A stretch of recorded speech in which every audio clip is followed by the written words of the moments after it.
Hi, Shawna. Hi there. Thanks for having me. I have to say, every time I come on the show, I learn something. Thank you. I love that.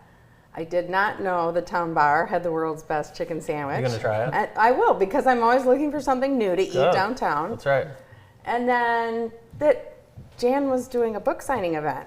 Yeah. She was my 8th grade teacher, Jan What? Janke, and I absolutely love that woman. She's watching right now if you'd like to say hello. Hi, Mrs. Janke. That's funny. Yeah, I've read the book. It's wonderful. Is No, it? Yes, I have read the book. Jan gave it to me. But you haven't read it. I looked through it, Bart. He Jeez. meditated on it. That's what I do. I get really excited. I buy a new book. I read the back. I kind of flip through and put it on the wow, shelf. and I'll think about it. If I own the book, that's good enough. Yes. I'm going to read it. The wisdom, especially if it's Mrs. Janke's book, seeps from the pages. Right off the right cover. into the soul. She's a great writer. She is. I've read some of her writings. Have you? I have.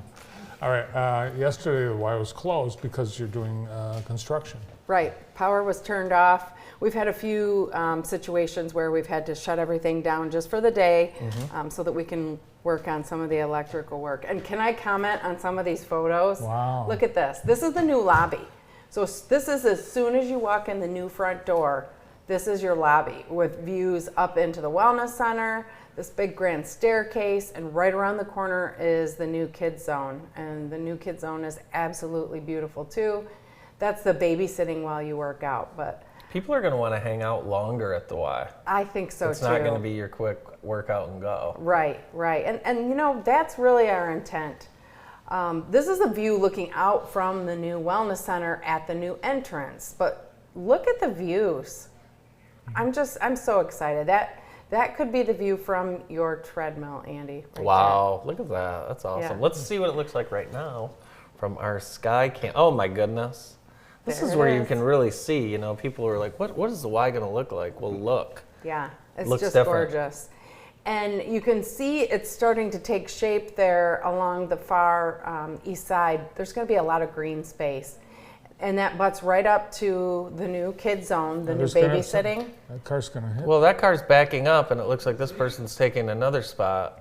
That's nice. Oh, that's distracting. We're talking about the Y, not No, the city I know, but parking that's a lot, good people. example on how society should operate right It's there. very That nice. was perfect. Yeah. I took a spot, you took a spot, and then we enter. It's because it's nestled between the Y and a church. The core values, the vibes are All good vibes. getting out into the parking Looks lot like that there. person had a hard time getting in Caring, the lines, but yeah, it honesty, looks fun. respect. I love the design of the front too. That's really, it pops. Thank you.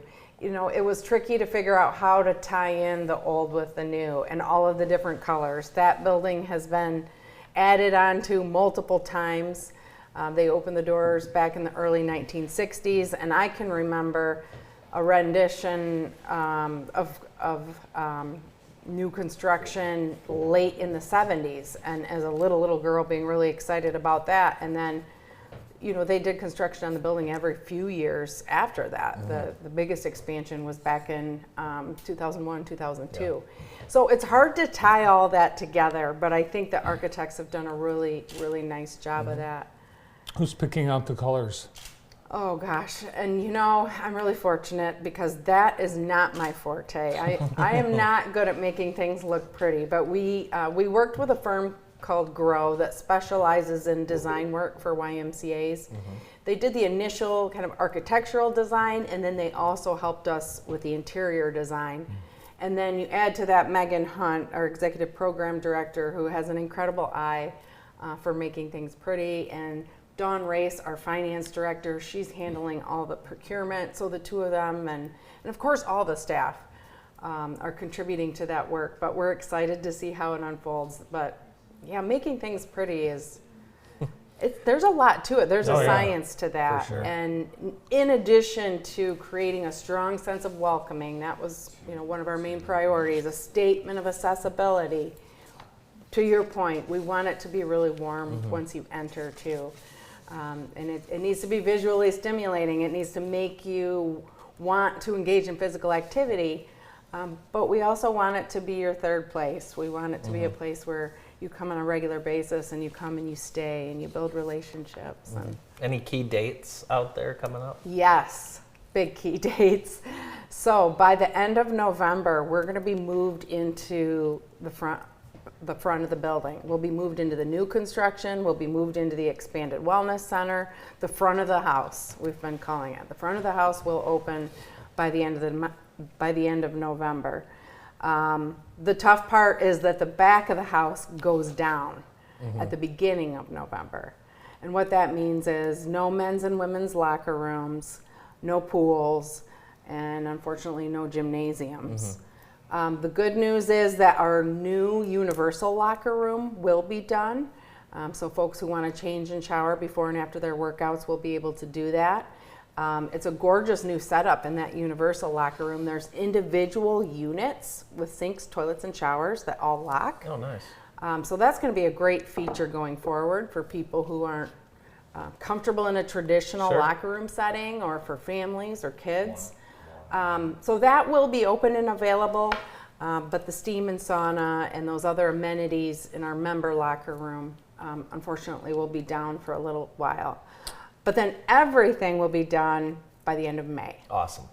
Will there be a vinyl couch in the locker room? Unfortunately, for those who utilized that furniture, there will no longer be leather couches in the men's locker room. No, That's a good thing. That is a good thing. Before we let you get back down to the YMCA, we got to talk Party for a Cause, and that is coming up on Friday, November 8th. Big party, the best fundraising event of the year, and we put the fun in fundraising at the Y. Our goal is to raise money for our annual campaign, which makes it possible for us to offer scholarships for kids and seniors and families. Please get tickets now. I have a feeling as we get closer it's going to fill up, because Daniel Martin is amazing. And while I have the opportunity, I have to thank him. He is one of the sponsors of the event. Right. And of course, as always, thank you to JTV for being a sponsor as well. I've already filled up my table, so I'm looking forward to it. Excellent. Excellent. Thanks, Shawna. Good to see you. Good to see you. Shawna Tello from the Jackson YMCA. More of the morning show right after this.